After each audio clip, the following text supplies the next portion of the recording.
아침 말씀.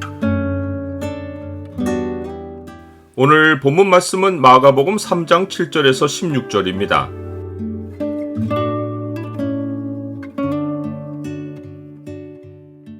주와 함께 있는 것을 하루의 첫 일과로 삼으라. 오늘 본문을 명령의 창으로 보면 예수님이 12를 세우신 목적이 무엇인지가 보입니다. 명령의 창을 보여주는 구절은 3장 14절과 15절입니다. 이에 12를 세우셨으니 이는 자기와 함께 있게 하시고 또 보내사 전도도 하며 귀신을 내쫓는 권능도 가지게 하려 하심이러라. 예수님은 갈릴리 회당에서 사역하시다가 다시 제자들과 함께 바닷가로 물러가셨습니다. 자기를 대적하는 세력과 갈등을 빚기보다 하나님 아버지께서 맡기신 사역을 지속해 나가시기 위해서였습니다.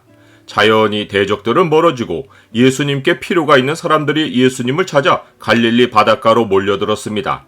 갈릴리는 북쪽인데 남쪽의 유대와 예루살렘에서만 아니라 남동쪽의 이두메와 요단강 건너편 그리고 동쪽 해안 도시인 두로와 시돈 근처에서도 많은 무리가 예수님이 하신 큰 일에 대한 소문을 듣고 나왔습니다. 예수님은 무리가 에워싸서 미는 것을 피하시려고 제자들을 명하여 작은 배를 대기시키셨습니다. 다음 장 시작을 보면 예수님이 작은 배를 띄우신 목적이 잘 나타나 있습니다. 예수께서 다시 바닷가에서 가르치시니 큰 무리가 모여들거늘 예수께서 바다에 떠있는 배에 올라앉으시고 온 무리는 바닷가 육지에 있더라. 이에 예수께서 여러 가지를 비유로 가르치시니라. 예수님은 병으로 고생하는 무리가 몰려와서 병을 치료받으려고 예수님을 만지려 하는 시도를 허락하지 않으셨습니다. 예수님의 우선된 목적은 치유가 아니라 그들에게 말씀을 전하시는 것이었습니다. 병으로 고생하는 자들은 믿음을 우선에 두지 않고 병 낫기를 우선으로 바랐을 텐데 예수님은 무리를 멈추게 하시고 그들에게 먼저 말씀의 씨앗을 뿌려 믿음을 가지게 해주셨습니다. 이런 이유로 바다로 작은 배를 띄워 그들의 접근을 막고 거기서 무리를 가르치신 것입니다. 병든 자들이 몰린 곳에 더러운 귀신들이 정체를 드러냈습니다. 모든 병이 귀신으로 인해서가 아니지만 많은 병이 영적인 세력에 얽매이고 눌려서 생깁니다.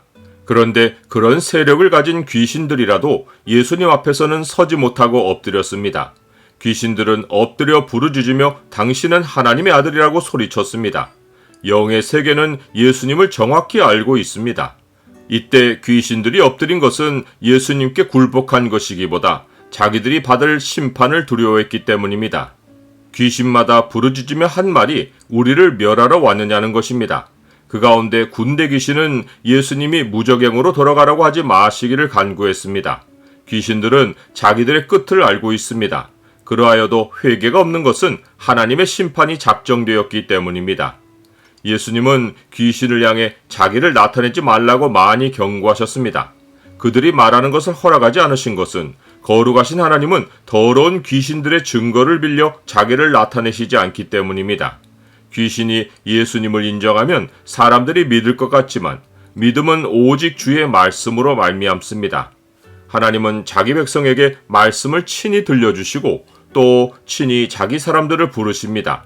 하나님의 자녀가 태어난 것은 하나님의 주권이고 이 일에 동요가도록 허락을 받은 것은 오직 하나님 백성뿐입니다. 그러하기에 예수님은 귀신의 입을 다물게 하시고 산에 오르셔서 자기가 원하시는 자들을 부르시고 그들을 복음 전하는 자들로 세우셨습니다.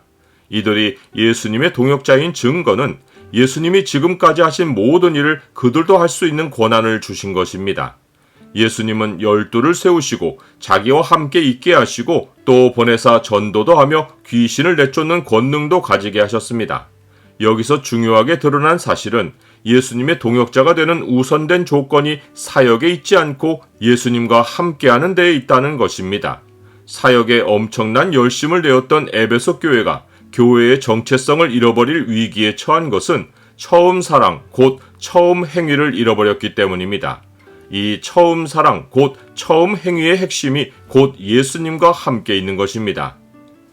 나는 하루의 일과에서 예수님과 함께하기를 먼저 합니까? 예수님이 부르신 12제자, 곧 12사도는 앞으로 예수님을 대신하여 이방 선교에 보내심을 받을 자들이었습니다. 그들 가운데는 예수님이 다른 목적으로 세우신 자가 있었는데 예수님을 판 자인 가롯 유다입니다. 누가복음에 따르면 예수님은 12를 세우시는 일을 위해 홀로 밤이 새도록 하나님께 기도하셨습니다. 이는 철저히 하나님의 뜻을 묻고 깨달아 선택하기 위해서였습니다. 이런 의미에서 예수님을 파는 가롯 유다가 12에 포함된 것은 예수님이 하나님 아버지와 깊이 소통하시는 가운데 십자가에 대한 아버지의 뜻을 받아들인 결과입니다.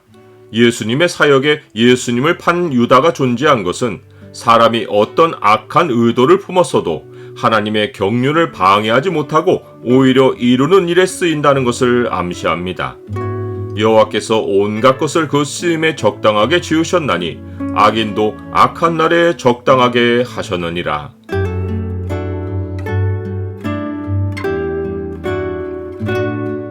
주님, 심판날에 어떤 사람들은 권능 있는 일을 많이 행하고도 주께서 모른다고 하실 것인데 이들이 불법을 행한 자들입니다.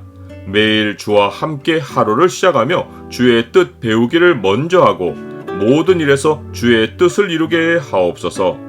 예수 그리스도 이름으로 기도드립니다. 아멘.